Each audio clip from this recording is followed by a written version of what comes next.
अस्सलामुअलैकुम। उम्मीद करता हूँ कि आप सब खैरियत से होंगे। आज हम FA1 का क्या कहते हैं जो चैप्टर नंबर 1 है या 2 चैप्टर नंबर 2 बल्कि आप कह लें जो कि अकाउंटिंग इक्वेशन है, उसके कुछ एमसीक्यूज़ सॉल्व करेंगे। तो हम बगैर टाइम वेस्ट किए एमसीक्यूज़ नंबर 1 पर चलते हैं। तो एमसीक्यूज़ नंबर 1 अगर आप देखें तो लिखा है which of the following is the best description of the function of the books of prime entry in a standard double entry book keeping system.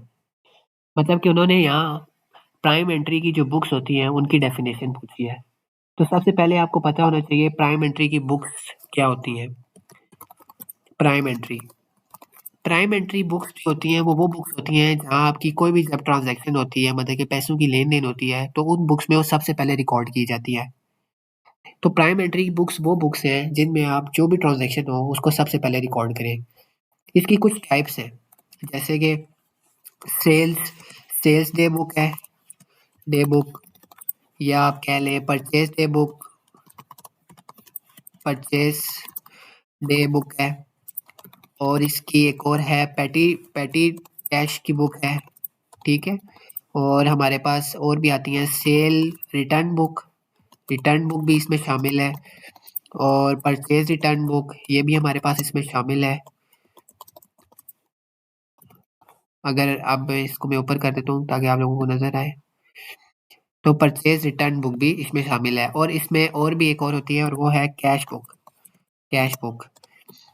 अब आप इनको बारी-बारी समझें कि प्राइम सेल्स डे बुक में आपकी जो भी सेल्स होती हैं, क्रेडिट पे होती हैं, कैश सेल्स होती हैं, उनको आप रिकॉर्ड करते हैं। परचेज़ डे बुक में आपकी जो भी परचेज़ आप करते हैं चीज़ें क्रेडिट पे या कैश पे, उनको आप रिकॉर्ड करते हैं। मतलब कि आप उसी वक़्त पैसे देके एक चीज़ खरीदते हैं या आप कुछ दिनों बाद पैसे देंगे, जिसे क्रेडिट पे कहते हैं खरीदना, वो भी परचेज़ डे बुक में होगा।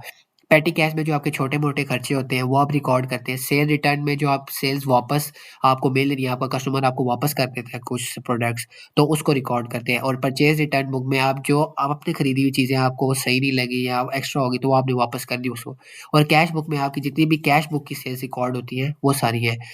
अच्छा हाँ, एक गलती होगी कि सेल्स और परचेज़ ये जो बुक है ना और ये सेल रिटर्न और परचेज़ रिटर्न बुक, इसमें सिर्फ़ क्रेडिट की ट्रांज़ैक्शंस होती हैं। तो ये आप ये याद कर लें कि हाँ सिर्फ क्रेडिट ट्रांजैक्शंस होंगी। क्रेडिट की जो ट्रांजैक्शंस हैं वो रिकॉर्ड होंगी। ये इसमें सेल्स डे बुक में, परचेज़ डे बुक में और हमारे पास सेल रिटर्न बुक में, परचेज़ रिटर्न बुक में और जो जितनी भी कैश की होंगी ना सारी जितनी भी हमारे पास जितनी भी हमारे पास होती हैं ट्रांजैक्शंस वो सारी इसमें रिकॉर्ड होंगी कैश बुक में, इस वाली में। बाकी जो क्रेडिट पे होंगी वो इधर होंगी। तो ये हमारे पास प्राइम एंट्री बुक्स की डेफिनिशंस हैं। अब उन्होंने हमें डेफिनेशंस दी हुई हैं, आगे हम देखते हैं कि करेक्ट ऑप्शन कौन-सा है। बुक्स पहला ऑप्शन है books of prime entry are used to record cash transactions. हाँ, कैश ट्रांज़ैक्शंस होती हैं, किसमें होती हैं? कैश ट्रांज़ैक्शंस होती हैं हमारे पास कैश बुक में। लेकिन ये फुल डेफिनिशन नहीं ये फुल डिफाइन नहीं कर रहा, तो इसको भी हम स्किप कर देते हैं। Books of prime entry record amounts owed to from individual suppliers and customers मतलब कि जो हमने अमाउंट देनी है सप्लायर को या लेनी है, तो ये हमारे पास रिकॉर्ड होती है सेल में और रिकॉर्ड होती है हमारे पास परचेज़ में, या तो इसमें होंगी या इसमें होंगी। तो हम अब ये भी इसमें रिकॉर्ड होती है लेकिन ये इसको फुल डिफाइन नहीं कर रहा। फिर भी हम आगे बढ़ते हैं। Books of prime entry are used to summarise credit transaction. Credit transaction में हमारे पास ये 2 भी आ जाती हैं और अगर हम कोई क्रेडिट की चीज़ वापस करते हैं तो ये भी 2 आ जाती हैं। तो ये भी इसकी डेफिनिशन है मतलब कि ये भी इसको करेक्ट ये तीनों इसको ये जो ये है ए, बी और सी ये करेक्ट डिफाइन कर रहा है लेकिन ये इसकी फुल डेफिनेशन नहीं है। इसको ना उन्होंने पूछा हुआ है बेस्ट डिस्क्रिप्शन, तो हमने बेस्ट डिस्क्रिप्शन देनी है। अब आप डेल्टा ऑप्शन में देखें तो books of prime entry are used to list similar transactions with the totals being posted to the nominal ledger. मतलब कि बुक्स ऑफ प्राइम एंट्री में जो सिमिलर ट्रांज़ैक्शंस होती हैं वो एक बुक में रिकॉर्ड होती है जैसे सेल्स डे की जितनी भी क्रेडिट सेल्स हुई है वो सारी इसमें रिकॉर्ड होंगी या कैश पे सेल्स हुई है सारी इसमें और फिर उनको हम पोस्ट कर देते हैं किन में पोस्ट कर देते हैं नॉमिनल लेजर में। लेजर का तो आपको पता होगा कि नॉमिनल लेजर या जनरल लेजर इसको जनरल लेजर भी कहते हैं जिसमें वो ये होता है कि उसमें जितने भी आपके टी अकाउंट्स नहीं है वो सारे आप उठा के जनरल लेजर में ले जाते हैं जितने भी आपकी टी अकाउंट्स बने आप उनको क्या कहते हैं समराइज करते हैं और उनको जाके क्या कहते हैं उधर पोस्ट कर देते हैं जनरल लेजर में। तो ये बिल्कुल इनका यही काम है तो हमारे पास जो इसका करेक्ट ऑप्शन होगा ना वो ये डेल्टा होगा जो डेल्टा वाला है ये हमारे पास इसका करेक्ट ऑप्शन है। अब हम बढ़ते हैं अगले क्वेश्चन की तरफ। हमारा जो सेकंड क्वेश्चन है वो है which of the following transaction is likely to occur on a daily basis in a large business organisation. मतलब कि एक बड़ी बिजनेस ऑर्गेनाइजेशन में कौन सी ट्रांजैक्शंस हैं जो कि रोजाना होंगी। तो अगर अब हम बारी बारी ऑप्शंस को देखें, नीचे से शुरू करते हैं। पेमेंट टू सप्लायर्स, ठीक है। अब आप पेमेंट टू सप्लायर्स की बात कर रहे हैं, तो मतलब कि सप्लायर्स सप्लायर्स को आपने पेमेंट करनी है। तो आप सप्लायर्स को पेमेंट तब भी करेंगे जब आपके पास कैश आएगा, ये प्रॉफिट होगा। तो ये रोजाना नहीं हो रहा होगा, ये मोस्टली जो हो रहा होगा ये आपका हो रहा होगा मंथली के एंड, मंथ के एंड में हो रहा होगा। ठीक है, मंथ के एंड में हो रहा होगा। एक मिनट, इसको मैं रेस करता हूँ। ये हमारे पास रोजली हो रहा होगा, मंथली हो रहा होगा। ये हमारे पास मंथली हो रहा होगा। अब हम आगे जाते हैं परचेज ऑफ इक्विपमेंट। अब इक्विपमेंट आप तभी परचेज करते हैं जब आपको ज़रूरत हो, तो ये नीड पे होता है। ये मतलब कि रोजाना आपको इक्विपमेंट की ज़रूरत नहीं होगी, रोजाना इसका नहीं होगी। अब जो पे रोल है, पे रोल आपको कहते हैं कि आप वेजेस और सैलरीज, आपने जो अपने मुलाजमों को वेजेस देनी है, ठीक है, वो उसके बारे में बात हो रही है। तो ये आप पे डिपेंड करता है कि अगर आपकी सैलरी है तो वो आपकी मंथली होगी, और अगर आपकी वो क्या कहते हैं वेज है जो आप हफ्ते में आवरली बेस दे रहे हैं, तो ये आपकी बेस सारी होगी, आपको क्या कहते हैं वीकली बेस्ड होगी। ठीक है, ये आप आगे जाके पढ़ेंगे पेरोल के बारे में, तब आपको ये बहुत और अच्छे तरीके से समझ आएगा कि महीने और हफ्ते में क्या होता है। अब हमारे पास जो लास्ट ऑप्शन बच गया, ये अल्फा जिसे आप कह लें क्रेडिट सेल्स, क्रेडिट पे सेल। आपको रोजाना मटेरियल चाहिए जिससे आप रोजाना क्या कहते हैं चीजें बनाएंगे, मैन्युफैक्चर करेंगे और आगे बेचेंगे। आप एक बड़ी ऑर्गेनाइजेशन है, रोजाना आपको चीजें चाहिए होंगी, कुछ ना कुछ चाहिए होगा। तो ये आपका डेली बेस पे हो रहा होगा। तो हमारा जो करेक्ट ऑप्शन होगा वो क्रेडिट सेल ही होगा। तो हमारा टू का जो अल्फा ऑप्शन है वो करेक्ट है। अब हम आगे बढ़ते हैं नेक्स्ट क्वेश्चन पर। विच of the following is not an asset. सबसे पहले आपने क्या कहते हैं एसेट को डिफाइन कर ले। एसेट कोई भी ऐसी चीज होती है जो इनफ्लो ऑफ रिसोर्सेज होती है, इनफ्लो ऑफ रिसोर्सेज। रिसोर्सेज मतलब कि आपको उससे फायदा हो रहा है, ठीक है, आपको उससे फायदा हो रहा है। आप उससे क्या फ़ायदा कमा रहे हैं, या आपका वो कोई बेनिफिट दे रहा है, या आप उसको काम करके अपना कोई काम निकलवा रहे हैं। मतलब कि आपके पास वो एक चीज़ है जो पैसों की चीज़ है, और आपको या तो वो फ़ायदा दे रही है या आप उससे काम निकलवा रहे हैं, बस आपकी वो चीज़ है। अब हम अगर हम बात करें बारी-बारी ऑप्शंस के नीचे से ही चलते हैं, तो कंप्यूटर जो सॉफ्टवेयर है हमारे पास, कंप्यूटर सॉफ्टवेयर बेशक आपका एक एसेट है। क्यों नहीं है एसेट? क्योंकि एसेट है ये आपका, बल्कि क्यों है एसेट? क्योंकि कंप्यूटर जो सॉफ्टवेयर है, आप सॉफ्टवेयर पैसों पे आपने लाज़मी खरीदा होगा, आप इससे काम भी निकलवा रहे हैं और ये आप इसे ओन करते हैं, ये आपकी अपनी चीज़ है, तो ये आपका एसेट है। तो ये तो एसेट है। अब ये ऑप्शन नहीं है, ठीक है। अब हम जाते हैं सेल्समैन मोटर कार। आपके जो सेलमैन है जो डिलीवर करता है, सेल्स को लेके जाता है आपके आउटलेट्स पे बेचने के लिए या कस्टमर्स तक, तो वो क्या कहते हैं आपकी गाड़ी है, आपके बिजनेस की गाड़ी है, तो वो आपका एसेट है। तो ये भी आपका ऑप्शन नहीं है। अब आप बात करें पेटी कैश। पेटी कैश में जो अमाउंट आप डालते हैं वो आप बैंक से निकाल के डालते हैं, और वो आपके अपने खर्चों के लिए होते हैं। मतलब कि आप अपने पैसे खर्च करते हैं अपने खर्चों के लिए, लेकिन उसमें जो पैसे पड़े हैं वो आपके ही है ना। तो पेटी कैश भी आपका एसेट नहीं है। अब अगर ओनर के कैपिटल की बात करें, तो आपने पढ़ा होगा तीन एलिमेंट्स होते हैं, तीन एलिमेंट्स आपने पढ़े थे अकाउंटिंग इक्वेशन में। एक आपने पढ़ा था एसेट, एसेट, ठीक है। एक आपने पढ़ा था कैपिटल, और एक आपने पढ़ा था लायबिलिटी।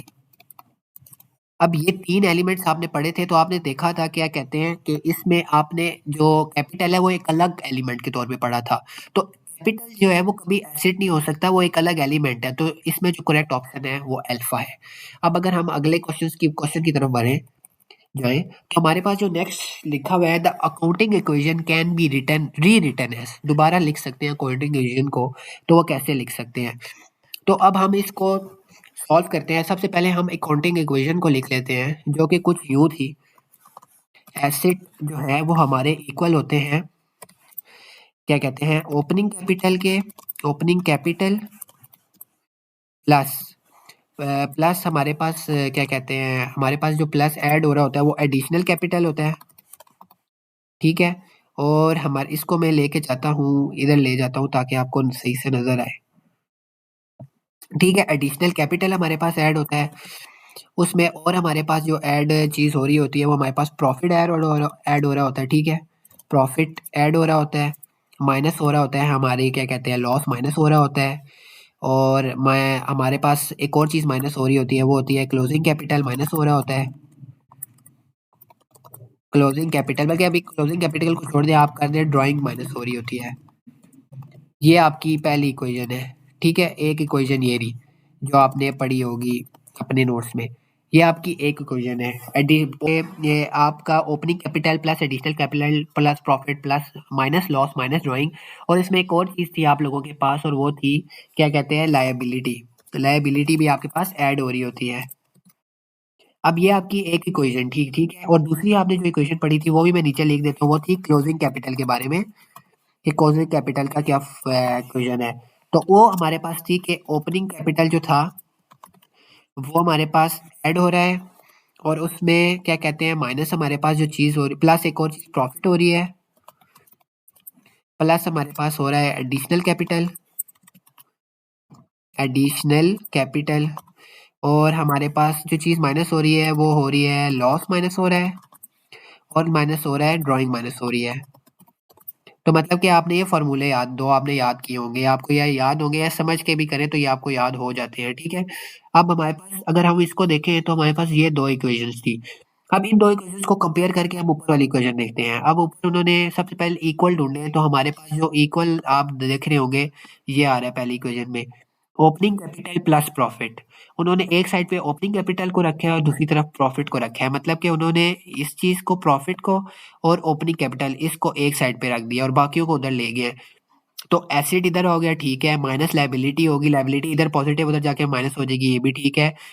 लेस ड्राइंग्स लेस हो रही है, गलत। ये देखिए यहाँ ये ड्राइंग क्या कहते हैं माइनस हो रही है, तो यहाँ जाके वो ऐड हो जाएगी, तो ये इनका गलत होगी क्वेश्चन। तो हमारे पास जो अल्फा ऑप्शन है वो हमारे पास गलत है, मतलब कि ये सही वाला नहीं है। अब हम देखते हैं जो दूसरी क्या कहते हैं, दूसरी हमारे पास जो इक्वेशन है, दूसरी इक्वेशन की तरफ। तो हमारे पास दूसरी इक्वेशन है एस, पहले हम इक्वल का साइन ढूंढते हैं, ये रहा इक्वल। अब इक्वल के इस तरफ क्या लिखा हुआ है, क्लोजिंग कैपिटल, मतलब कि इसके बाद हमारा ये वाला फॉर्मूला है, ये दूसरे वाला। तो इसमें अगर हम देखें तो एसेट है, एसेट प्लस प्रॉफिट। एसेट भी आप इधर ऐड कर सकते हैं, एसेट को ऐसा ही इन्होंने मेरे ख्याल से ओपनिंग कैपिटल लिखा होगा, तो एसेट को आप ओपनिंग कैपिटल लिख सोच लें। प्रॉफिट ऐड हुआ है, ठीक है, और हमारे पास एडिशनल कैपिटल भी ऐड हुआ है, और लेस हमारे पास, अच्छा ये मैं नीचे वाली देख रहा हूँ, हम ऊपर वाली देखते हैं। एसेट प्लस प्रॉफिट हुआ, लेस ड्राइंग्स हुई, ड्राइंग्स लेस हुई, और ये हमारे पास प्रॉफिट हुआ, और लेस लायबिलिटी हुई, लेस लायबिलिटी हुई, वो इक्वल हो गया क्लोजिंग कैपिटल के। अच्छा, अब आप ये बताएं इक्वेशन सही है या गलत है। तो मैं ये बताऊं कि जो एसेट और लायबिलिटी है वो हमें इस इक्वेशन में नजर नहीं आई। मुझे हमें लगा कि ओपनिंग कैपिटल को उन्होंने ऐसा क्या कहते हैं यूज कर लिया है एसेट, लेकिन ऐसा नहीं होता। अब आपको पता होना चाहिए कि आपको एक चीज पता होगी कि जो कैपिटल का ओरिजिनल फार्मूला है वो कहाँ से ओरिजिनेट हुआ है। कैपिटल जो होता है वो इक्वल होता है एसेट माइनस लायबिलिटी के, लायबिलिटी के। अब हम अगर ये इक्वेशन ये होती कि capital closing capital equals to asset less liability, तो ये ठीक होती। लेकिन यहाँ इन्होंने दो चीजें ऐड कर दी है जो ऐड नहीं होनी थी, तो ये इक्वेशन गलत है। तो मतलब कि यहाँ इस एसिड के बजाय और लायबिलिटी के बजाय एक ओपनिंग कैपिटल और लॉस होता तो इक्वेशन सही होती। लेकिन यहाँ देखें अब इक्वेशन में ये दोनों नजर नहीं आ रहे, तो ये इक्वेशन भी गलत है। अब हम थर्ड की तरफ बढ़ते हैं। थर्ड में इक्वल साइन ढूंढे, हमारे पास इक्वल आ जाता है। एक तरफ उन्होंने प्रॉफिट रख दिया है, ठीक है, और दूसरी तरफ उन्होंने क्या रखा है, ओपनिंग कैपिटल वाला ये रख दिया है, एसेट और लायबिलिटी रखी हुई है, ठीक है। अब प्रॉफिट को उन्होंने इस साइड पे रखा हुआ है और बाकी चीजों को उधर ले गए हैं। देखिए एसेट सही है, एसेट हमारे पास लेस लायबिलिटीज हो रही है, लायबिलिटी यहाँ ऐड हो रही थी वहां जाके माइनस हो जाएंगी, ये भी सही है। लेस माइनस ओपनिंग कैपिटल इधर ऐड हो रहा था उधर जाके माइनस हो जाएगा, ये भी सही है।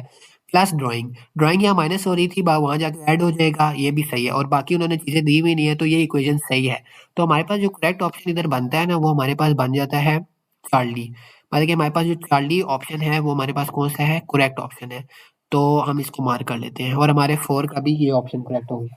आज हमने ये 4 एमसीक्यूज किए हैं, बाकी हाँ आधे जो और 4 हैं वो हम नेक्स्ट वीडियो में करेंगे। उम्मीद करता हूँ कि आपके कॉन्सेप्ट क्लियर ही होंगे। अगर नहीं कोई चीज़ समझ आई तो आप कमेंट कर दें। फिर आपसे नेक्स्ट वीडियो में मिलते हैं। अल्लाह हाफिज़।